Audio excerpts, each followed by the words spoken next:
আসসালামু আলাইকুম ওয়া রাহমাতুল্লাহ। আজকের ভিডিওটা পুরুষদের জন্য।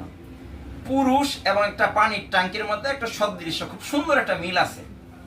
উদাহরণ যেমন এই ট্যাঙ্কিটার মধ্যে যখন পানি পর্যাপ্ত থাকে, অর্থাৎ ট্যাঙ্কিটা পানি ফুল থাকে, আপনি এই কলটা ছাড়লে স্পিড করে পুরোপুরি পাবেন। যখন আস্তে আস্তে পানি কমে আসবে স্পিড কমবে, যখন পানি এটা লেভেল আসবে স্পিড নাই, যখন এর সমান বা নিচে নেমে যাবে আর স্পিডই থাকে না।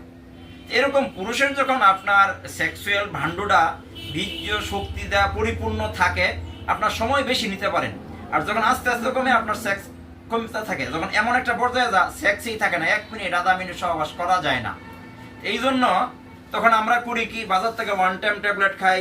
ওয়ান টাইম ট্যাবলেট হলে এরকম যে পানি নাই, অবশিষ্টতে কিছু ময়লা পানি থাকে, ওই তলানো পানিগুলো কাজ করে দিলাম, পানি পাওয়া যাবে। ওয়ান টাইম ট্যাবলেট হলে এরকম, যখন আপনি তলানি লাস্ট নিগ্রে সেক্সটা আউট করে দিলাম, তখন আর আপনার কোনো শরীরে ওর সাথে কাজ করে না।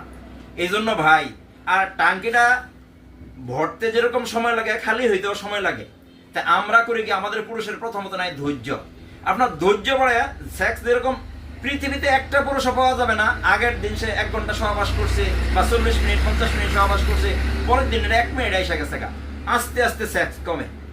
আর এরকম সেক্স বাড়াইতে গেলে আস্তে আস্তে বাড়াইতে হবে, এই জন্য ধৈর্য ধারণ করতে হবে। এবং প্রাকৃতিক গাছগাছরা থেকে কিভাবে আপনার সেক্সটা বাড়াবেন, সেক্স বাড়ানোর জন্য অনেকগুলি গাছ উপাদান আছে।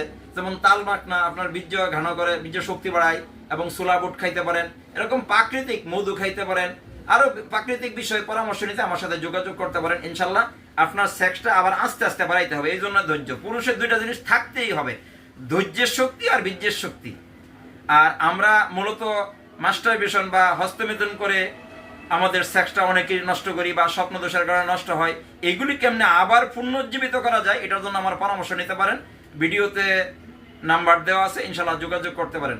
আসসালামু আলাইকুম ওয়া রাহমাতুল্লাহ।